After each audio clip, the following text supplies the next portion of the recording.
Truth and Tea with the Urban Evangelist.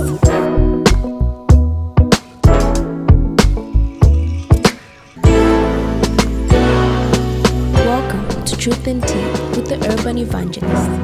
The dictionary definition of infertility is not the sum of the challenges. It falls into two categories, primary and secondary.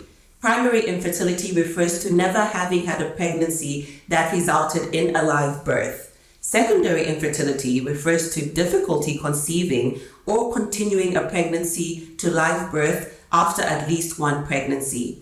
Despite its social importance, infertility is understudied in Zambia, as indicated by the lack of data on infertility rates. And so it often remains a hidden and lonely struggle for many couples, concealed by the very nature of the topic itself. Infertility has been misunderstood both in culture and Christianity alike. But today, we unpack this very difficult and complex subject, and we filter it through faith.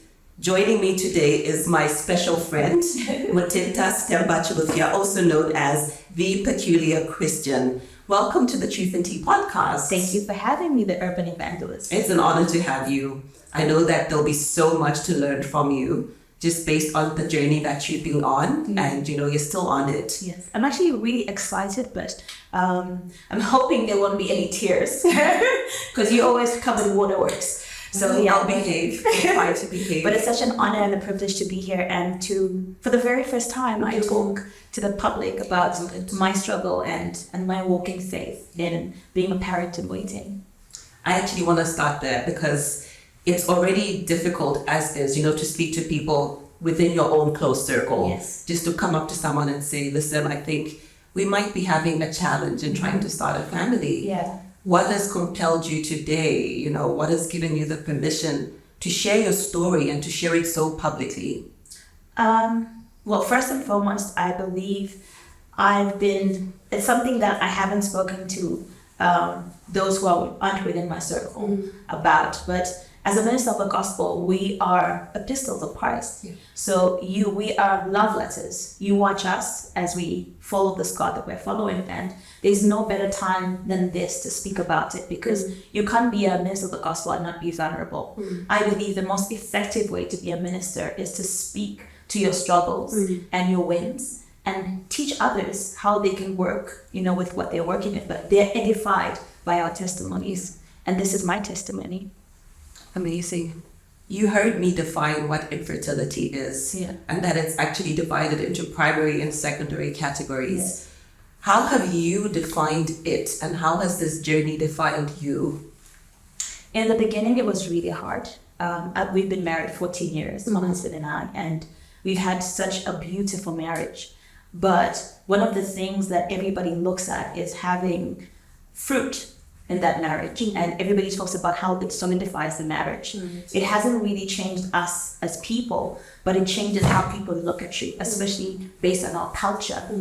And for me, I don't define it as infertility, but the medical term for it is infertility. Right. And the hardest part has been not having anything wrong with you. I remember in the beginning, it was just, we've been friends for 15 years, you and I.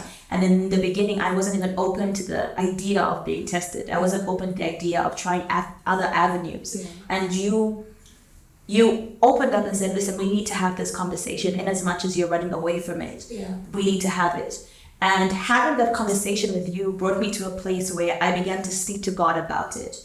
And it took maybe about 7 years after that conversation for me to actually gather the strength and go to the doctors and say, listen, is there something wrong? And when I went to the doctor, I was expecting that there was something wrong because I've tried for so long and it's never happened. I've never fallen pregnant. I had never had a miscarriage. So I was wondering, maybe there's something wrong. And we got to the doctor and the doctor said to me, listen, and I remember it was my 30th birthday. Yeah. And the doctor said to me, you're extremely fertile. You should actually be helping women who can't have babies by giving them eggs. Wow. And I said, so then why aren't we having children? And she says, everything's fine, you're ovulating perfectly, but we just have to wait on God. So for me, infertility for me means waiting on the time that God sees fit. And ideally, it brings me back to Abraham and Sarah. Yeah. They waited 25 years, but God still did it. So my my point when I come to infertility is realizing that in what people see is unfruitful, God has a way of taking us through a process that brings us to a place of fruitfulness. When you first got married, did you want to get into starting your family right away?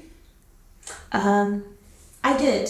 I thought maybe we would take like the 2 years of honeymoon, Right. and we moved 4 days into our marriage into the diaspora, and ideally I thought we would immediately fall pregnant because there was no contraception, there was nothing of the sorts. And the first year was very frustrating because every month you see your cycle. And then it goes to the second year, then it was the third year. And I remember in the fourth year, I started buying baby clothes and fitting them into a basket. And then I realized it's not happening. And I got to a point where I began to grieve for something I didn't have. And my outlook on life was a little different then. But sitting where I am now, I realized that everything is God's timing. Yeah. What was the most frustrating thing about every month, like you say, your cycle is kicking in, and you're hopeful? And I think I would like to believe that the most difficult part is to begin to psych yourself all over again, and hoping that this time around my cycle won't kick in.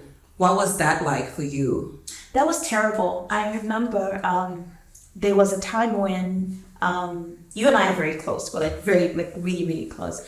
And there was a time when I was really believing for children, and you and Memory got pregnant at the same time. And it was the issue of you couldn't travel because you couldn't buy the baby clothes, and I had to. And I remember at that point I said to God, okay, if you're really trying me in this at this point, how am I supposed to feel? And it was the excitement in the midst of me wanting something from God. It was the issue of somebody trusting you enough to let you into their parenting. And that made me see parenting in a whole different level. And I have another friend, she's Memory, and she was pregnant and she was having a girl.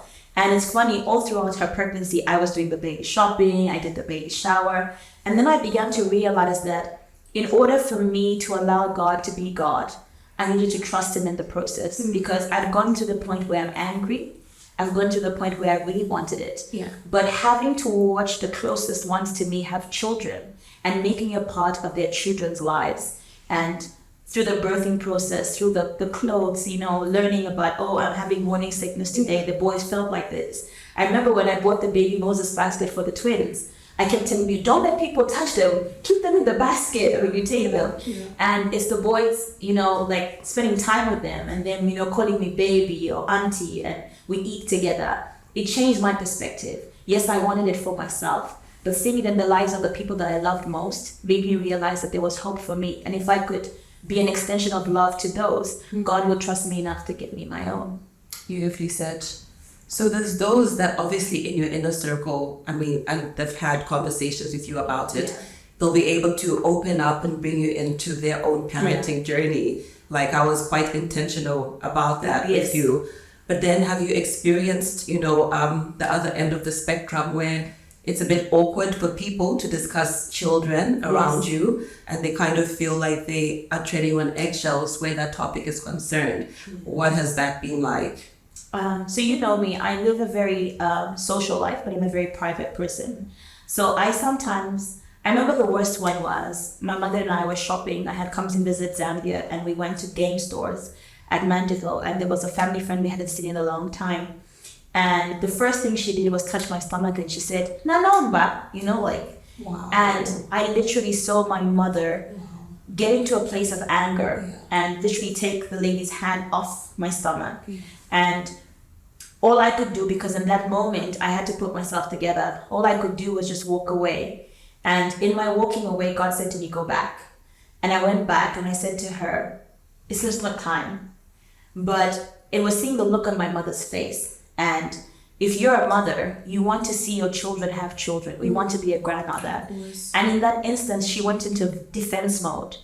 And when she was done defending me, I looked at her and I said, "It shouldn't bother you like that, especially because you're a praying mom. And if you've been gratified with having me, then it's possible I'll have my own kids. But we can't control the narrative. And most people in Zambia don't really talk about infertility. They don't know how to handle people who haven't had children. It's often blamed on a woman. There's always that emphasis, if you can't have kids, there's something wrong with you. If you can't have kids, then, you're just not enough. But you see, marriage in essence, yes, God tells us to multiply and be fruitful. But there's more to marriage than just children. And there's several ways to be a parent. It's just not about you giving birth. Yeah. So ideally, I'm learning to love even the terrible questions. I'm learning to not really bother about the opinions of other people. But like I said, my support system, my family, my friends, we've gotten to a place where we understand each other. I mean, my friends don't even say their kid's name. They'll probably just say your son. And then when I ask which son, then you'll be like, oh, TJ, CJ. Or Tamara will say, oh, I mean Gabby, or Zoe. And then I get to understand, or it will be King B and Hannah. So in my circle, I've gotten to be a parent. And that's exciting for me. But the most exciting thing in my journey is through this, in the 14 years, my husband and I got to adopt. And our daughter is 19 now. And when we adopted, she was 12. So the dynamic for us has changed. We're learning to be parents and waiting for our biological children. But we now have a child. I like that you've touched on adoption, and I will get to that a little bit later. But take me through, you're in your home, you and your husband. Yeah. And you've obviously both noticed that it's not happening yet. What was the process of openly acknowledging it to one another and then deciding, let's now get to the bottom of this and what is the way forward? What was that like? Because it might be easier perhaps to speak to your mom. Yeah. Sometimes it's hardest to admit it to the person you're in a situation with. Are you able to talk us through it? Yeah, I will. So in the beginning, I think after having the conversation with myself and having the conversation with God, I was really adamant about us getting checked, us, not just waiting on God. And my husband is as spiritual as I am. He's very spiritual. And with him, it's like, oh, Hannah waited. Sarah waited. They didn't go to a doctor to check. They just trusted God. And in the beginning of our marriage, I'd say like for the first 10 years, that's the headspace my husband was in. He was like, there's no need for us to go to a doctor. There's no need for us to find out. We say that we're believers, so let's just believe. And it was very hard because with my husband, he's 10 years older. And everybody in his circle has children. And so he got to the point where when you go to church, he's the guy in the back holding everybody's kid, or, he wants to be a part of everybody's children's lives. And I could see that he really wanted to be a parent. And so we started having the conversation, the honest conversation with ourselves. And with him, it became a prayer point. Whereas with me, it was a prayer point earlier in our marriage. And I had made peace with the fact that, God, you would do it in your own time. So we got to a place where we were indifferent.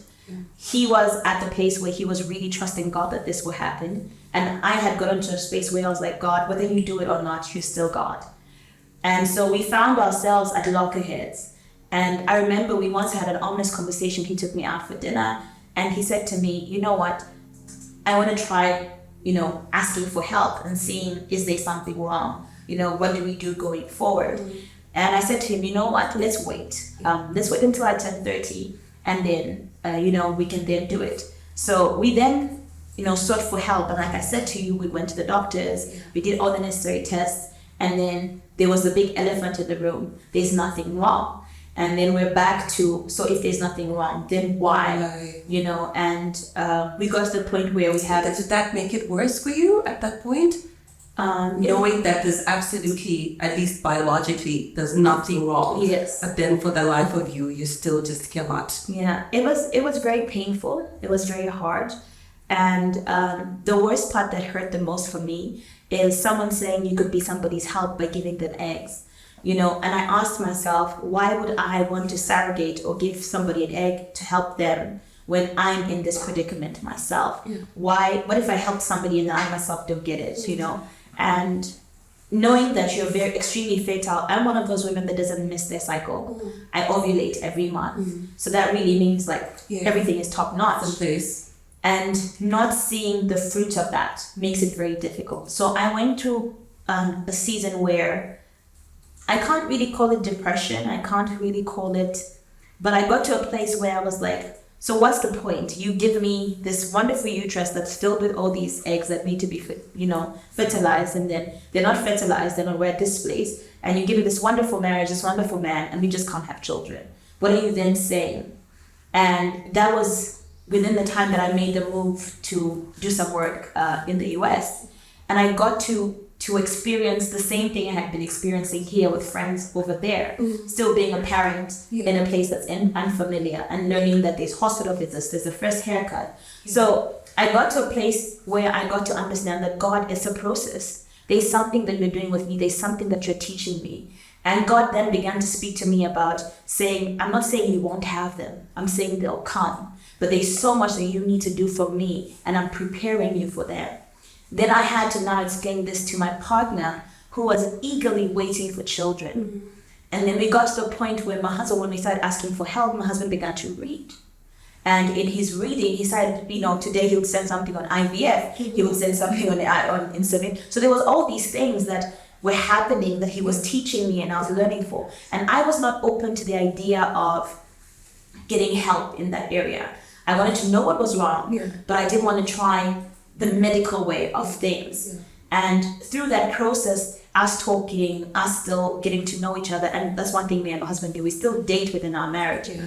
It started getting comfortable, all the ideas and the notions, and then I got to have the conversation, and I believe with you as well. And we talked about how, in as much as it's IVF, in as much as it's all these other things, what you need to understand that life necessarily comes from God. Every good and perfect gift comes from the Lord. So He's part of the process. But He's given us people that help us get to the process. And ideally, that's where we are. That's where you're at. You mentioned that you would buy baby clothes. Yeah. Was that part of, living out your faith? And would you buy the clothes together? And what did you do with the clothes? Have you held on to them? So the first time I bought the clothes, I bought like a basket full of clothes, like a really big box of clothes, and we would buy them in twos. So we believe because God's taken so long, that's our notion, they'll probably come in twos, and hopefully maybe He'll do three if we're lucky. But ideally, so we bought in twos, and it would usually be blues and gray, or like green and yellow. And we started feeling this box in the beginning. I think it was in the 4th year going to the 5th. We started feeling this box as a way of us exercising our faith and feeling God, we were waiting. So we'd buy everything. And this one day, my period came a day late, which never happens. And I was so angry because that one day wait for me felt like, it's really happened. It's happened. I'm pregnant. And we were so excited. And I remember my husband at the time was fasting. The next day, I woke up to my cycle. And that particular day, I had a friend, her name is Shalvah. I threw her shower, I think you remember, at my house. And that was the day of her shower. And that's the day when I had my cycle with this big box. I woke up that morning and I packed up everything that is in the box. I was so livid. And I said to God, I just can't do this anymore. Were you angry at God? Yes, I was. Because I wondered, so why the one day delay? Why this whole box of clothes? And that was like, I think the 4th or the 5th year of my marriage. We packed up everything, and at the shower, I just made it part of the gifts because I was so angry, And as the shower went on, my mood changed. I changed. I was happy. Everything went back to normal. And then from that time, I didn't want to buy anything. But my husband did because he was still in that place of, God will do it, And every time that there would be a prayer altar call for, people who wanted fruitfulness, we were standing up. And I remember each time my man of God would always say to me that there's nothing wrong, you don't have to keep on coming for prayer. Just wait on God. And I would say, but what's happening? So every time I would be standing. And I remember this one time I went to church, they made the call. And as I was about to stand up, he looked at me, the man of God, and ideally it meant sit down. Wow. And I sat down. And then the pandemic happened. COVID happened, and my husband and I walked into Ackerman's, and we were buying baby clothes for someone else as a gift. And he found these really pretty jackets, like winter jackets. And he said, can we buy this for the twins? Because we have a joke, I call you Bashimpondi, just as a way of faith. Right. And he said to me, can we buy them? I know we're not buying baby clothes anymore, but can we just buy them and believe and take a picture? And so we bought them and we took a picture. And I remember that day we went home when it was a pandemic and there was Mama Funke on, and I follow her a lot from Nigeria. And she was hosting a prayer summit for mothers in Waiting, women who were believing for children. And for the very first time, my husband and I, in a long time, actually prayed about children. Wow. And I'll kid you not, that was the last time I prayed for children. It's not the biggest thing in the room for me anymore. My biggest thing right now is serving God and serving God with purpose and realizing that He is true to His promise. Amen. And that's why I'm here today, to encourage people to be parents. Yeah. You mentioned Sarah and Abraham, and I think if we just dig all through scripture, because infertility is not a modern day term. No, I mean, it's there in the Bible. You look at Elizabeth and Zechariah, the parents of John the Baptist. You look at Rachel and Jacob. You know, they waited on God. There was a prolonged period where they had to just wait on Him to give them children, or a child at least to begin with. And eventually it happened for them. Yes. And what I just want to hear from you is, how do you keep that waiting on God still active, even though, you know, it's taken a different turn altogether? You're not exactly praying every day, like you said, that's the last time that you prayed about it. Yes. But is there a way that you still keep that hope alive? You keep that faith active? Yeah, so for me, I've gotten to a place where I understand that in my service to God, God has a way of rewarding me. And one of the promises of God is to be fruitful. And being fruitful isn't only in the area of children. Being fruitful is being fruitful in the essence of life. So abundance has to stem from everything. You have an abundance of health, you have an abundance of joy, abundance of finances. And I believe God doesn't give you something until you're ready for it. So all this time, I felt I was ready for children. But as my career progresses, as my walk with God progresses, as being an itinerary minister, I do a lot of traveling. Yes, I travel around the world. And I've come to realize that had I had children, I would have served God the way I'm serving God now. I wouldn't be able to put my life in pause as much as I do, because I'm away sometimes for 6-7 months on end. And so when God does things, He's intentional. He's a mystery, yes, but everything that He does with us in mind. And learning that has come as a result of exercising my faith. I'll be honest, it's been very hard. It's not an easy journey. And there's a way that people look at you when you don't have children. There's things that they say. I remember I was asking a friend who was going through something, and I said to them, but why can't you just do it like this? And they said, you don't know what it's like because you don't have kids. You know, and when they said that to me, at first it was really like ate at me. And then I realized, okay, that's how they see it. That's their perception. And so my perspective on life is being happy. It's being joyful. You see, happiness comes from the environment, but joy comes from God. And my validation doesn't come from a man. My validation comes as a result of my relationship with God. So I have found a place in His presence where I've begun to be intimate and vulnerable with Him. That in my vulnerability, He's opted to give me strength for my weakness. So what everybody thinks is an inadequacy is actually my superpower. It allows me to thrive in my ministry. It allows me to pray for the people that I pray for without holding anything back. And I've come to realize that God He's faithful. He's faithful to the latter. And there's nothing that He won't do. So I'm at a place where I'm encouraging people. It doesn't matter what form children come in, but you have to be able to embrace it. And you have to be willing to ask for help. Sometimes the conversation isn't only for women, the conversation is for men. There are men that are battling with infertility. A lot of men are afraid to get tested. A lot of men are living with children who aren't their children because women opted for an easy way out, which was wrong. They opted to have children with other fathers and say, listen, this is our child. But ideally, couples should get to a point where they're able to identify the problem and seek for help. And it doesn't mean if you go for IVF, you're not spiritual. It doesn't mean if you drunk fertility enhancement drugs, you're not spiritual. It means that you are a person who realizes that something needs to be done about my problem, and I want a solution towards it. So the journey is hard. It's not easy. There's days when I've been angry with God. There's days when I want children so much. And as I grow older, I see that there's then the thing called legacy. And legacy doesn't stem just from us. It stems from the Bible. Abraham was a father to nations. And Abraham didn't have children for 25 years. But when Isaac came about, his faith was tested too. And you see how we're the seed of Abraham. And I too want to have my own seed. I work as much as I do now, but I want to have children. And that's where I am with God. I'm saying to him, I'm waiting on you.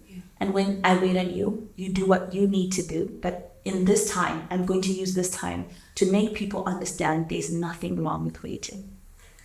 I know in marriages, there's nobody that has a problem-free marriage. Yes. We fight with our spouses. We have disagreements. Is this an area where, you were really tested as a couple in terms of disagreements? I'll be honest with you. We've never had a disagreement that stemmed from the issue of not having children. Okay. But we've had family that has asked the question, like, when are they coming? My mom will always say to us, I just don't want to be, keeping my puppy. I want an actual grandchild. And sometimes it's that elephant in the room that you have to deal with. But we haven't had any problems in terms of arguing about it. We've had other disagreements. And when we had our daughter, for me, it was very scary having to bring somebody new into our environment. And like I said, she was 12 and now she's 19. I wasn't open to it. My husband was open to it at the time. And that was very scary for me because I had gotten comfortable with where I was. And now it's the issue of we're in this space where we've gotten to a space where we fully understand each other. But for one of us, they are so eager to have children. What role has the faith community played, both good and bad? If you remember in the beginning, I was so adamant that it was my village people. If you remember, I do. And so in the beginning, I was like, this is my village people. So every time we would go to the mountain, remember, it would be openly my village people, my father's side, my mother. And that was my prayer point, in the beginning. And to be honest, I remember we visited Pastor Aaron, and he touched on it, and he prayed for us. And I'll be very honest, I believe the Truth and Tea show is a very honest and vulnerable place. You remember I used to wear my belly ring at the time. And Pastor Aaron came at me and he prayed for me and he placed his hand on my belly. And at the same time, my half brother was believing for children, and he wasn't believing for twins, he was believing for one child.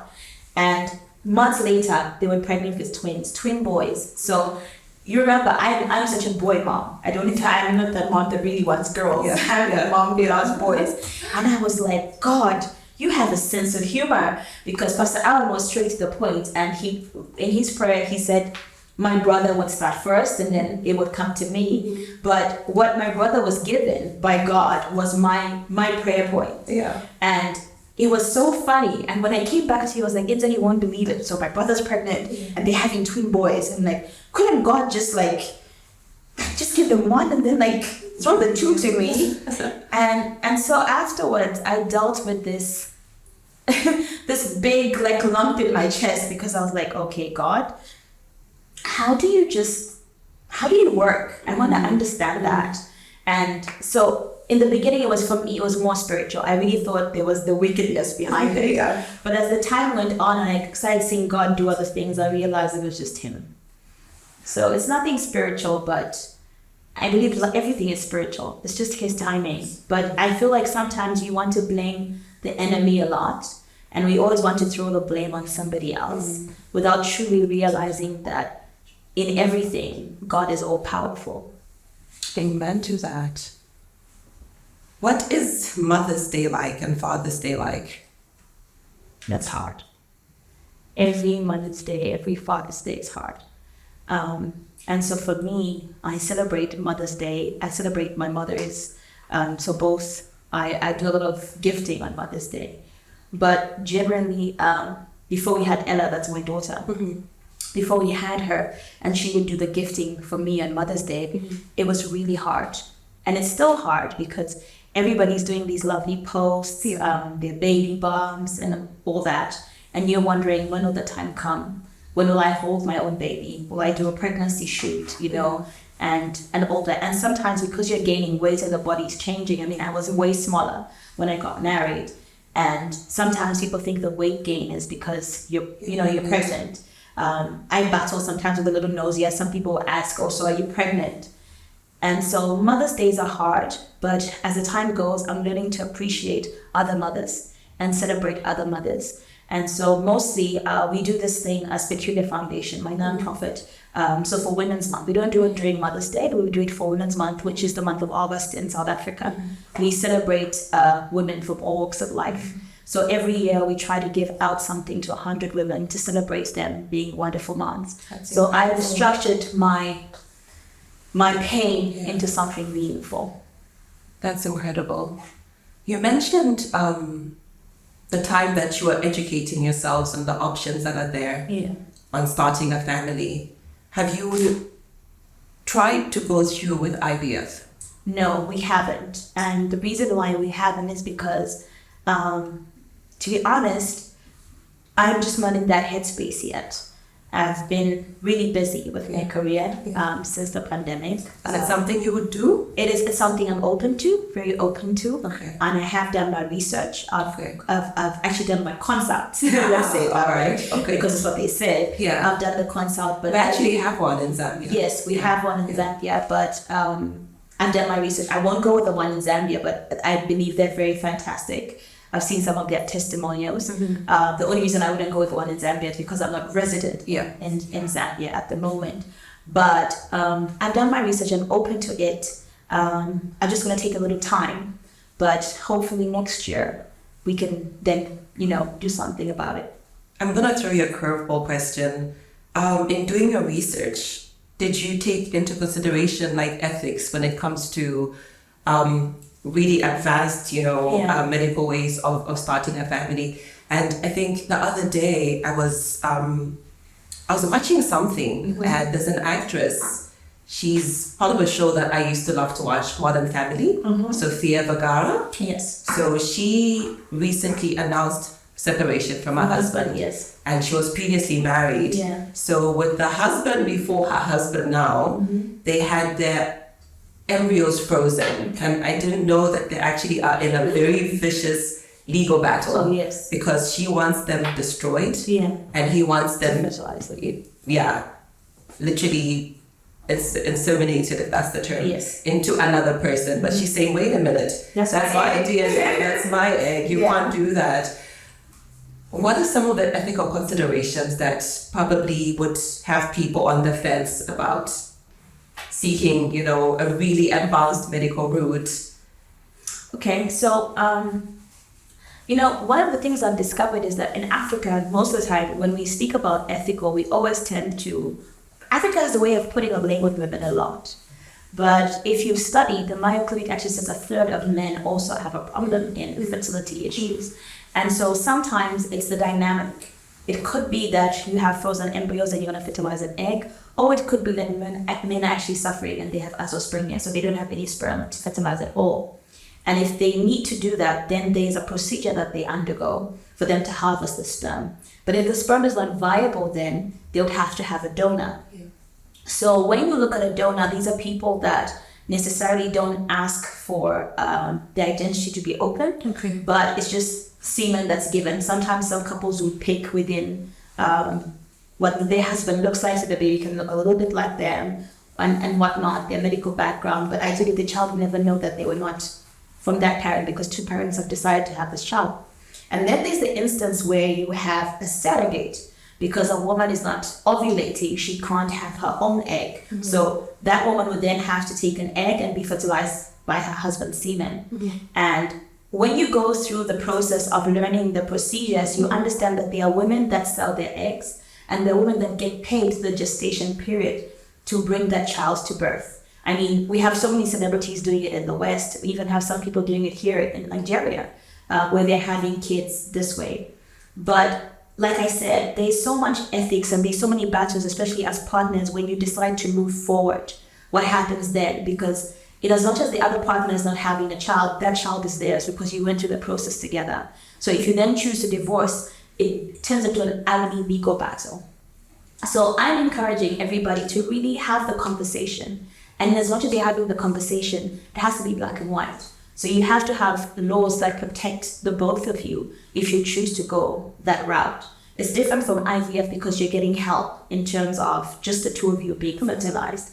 But if there's a problem with one of you, I mean, it's something that's different. Yeah. And for most couples, I don't feel like it's necessary to discuss how your child came about if you're not comfortable with it. Yeah. Because not every African man or African woman wants that stripped from them, how their child came about. Some people have this thing, if you had a child through IVF, it's like, oh, your baby was made in a tube. But in actual sense, the baby still goes back into the stomach. So we really need to educate our people, but also the culture in itself needs to begin to change. Do you think the societal expectations are harder on men or women? I feel like they're harder on women. On women. I'll kid you not, today I had a conversation. Or do you think perhaps men have an even bigger internal struggle? Okay, I'll be very honest. Men actually struggle more internally than women, because women, we've been afforded the space to talk about it with other women. Whilst with men, they can't talk about it with their peers. Yeah. They can't talk about it with their elders, because for them it's seen as inadequacy. Yeah. And that has created a space where a lot of men, in as much as they look happy, they're very depressed. And if they don't have the kind of faith that we have, they're drawn into drinking, they're drawn into smoking, and that even worsens the expectation of having children, because already you're putting your semen at risk. But ideally, I would want for us to create safe spaces. I mean, Mary Stopes has a health clinic for men. They've been there for years. And they check on men, they look at men, and you're free to go there. I believe most of their services are free. And not only that, if you're in a church setup, I mean, find people that you can be vulnerable with as a man, because it's important to have the conversation, not only for your spouse, but also for you as a person. How do you envision parenting going forward? Because as much as we may say it, we all dream of having that little somebody that looks up to you with these eyes that just gush. So it's important. You settled for adoption. Yes, I did. How is that going for you? I won't lie, it's beautiful. And so my daughter is 19, she's at UNISA, her name is Ella.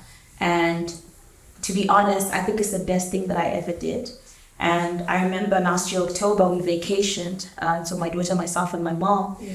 And my daughter asked me that she thought that me adopting would mean to me not having any children of my own. Yeah.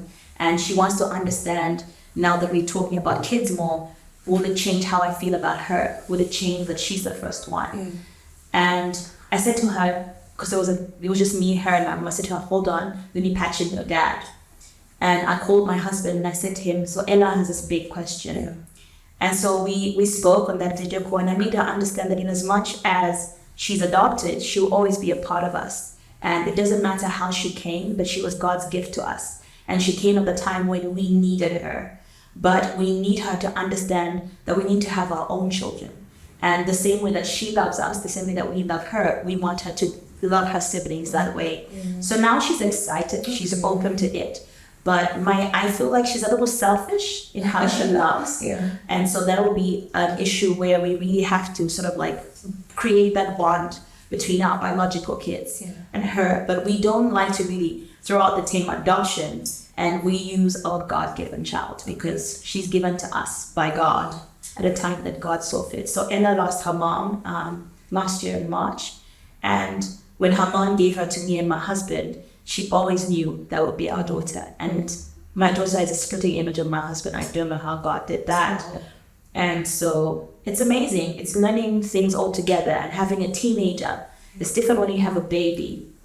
It's a natural progression. Yeah, so now having a teenager that looks at you like you're their whole world and they don't have any drop of your blood, it's a little different. But my family has been a great support system. They've really welcomed her. They've taken, the time to be a part of her life, and she's a part of theirs. And every few months, my mom takes out time and visits her, and they have this grandma and granddaughter bond. So I'm thankful for that. And it's not easy because ideally, when I thought of adoption, I wanted a baby, but God gave me a teenager. So it's different, but it's beautiful. It is. It's beautiful to hear. And I know you and I, especially, could go on and on and on. Please. But before I let you go, as a couple that's really dealt with the whole waiting aspect of trying to start a family and how that is not the easiest at times, just look into any of these two cameras in front of you and just give encouragement to a couple that's in your shoes today. It doesn't matter whether it's been 2 years, 5 years, 10 years. I'd just love for you to say something because you've gone ahead of them in the journey. Okay, so I don't know what time you're watching this, where you're watching this from, but coming from me, it's not easy. I've been waiting for 14 years. And in that 14 years, I've dealt with the grief, I've dealt with the anger, and I've dealt with the joy. But I want you to get to a place where you trust God. And trusting God sometimes may not look like what you want. It may not look what is possible at the time because you're angry, because you're seeing your cycle. For somebody, it might be you're going through several miscarriages. For someone, you might have just got in the news as a man that you can't actually have children. But I want you to realize that parenting is not the way that you envision it. The Bible says that even before we can be parents, we're parents to so many. So you have to first start with the environment that you're in. How are you parenting those that God has given you? Your nieces, your nephews, your cousins, those who are younger. Can they learn from you? Can they see the example? It won't be easy. The journey won't be easy. But what is sure is that God is faithful. We serve a God who's omnipresent. He's omniscient. And in his time, he does it. He did it for Hannah. He did it for Abraham. He did it for Elizabeth and John. And I believe God is doing it for you. If you can trust him, you can hold on to him. Faith as little as a mustard seed is all you need. It shouldn't change the direction in your home. It shouldn't make your home unbearable. But this time of waiting should sweeten, should edify who God is in your life. Beautifully said. Thank you so much, Tintin. Before I let you go, I just want to say I think she's adequately touched on anyone that's dealing with the longing, with the doubt, with the misplaced shame that couples, experience today in as far as infertility is concerned. It's a very difficult topic, and we've filtered it through faith, only because faith does not make things easy. It makes things possible. That's a wrap for today. Don't forget to catch the show on Radio Christian Voice and look out for the full episode on the YouTube channels for the Urban Evangelist and Radio Christian Voice. Thank you so much.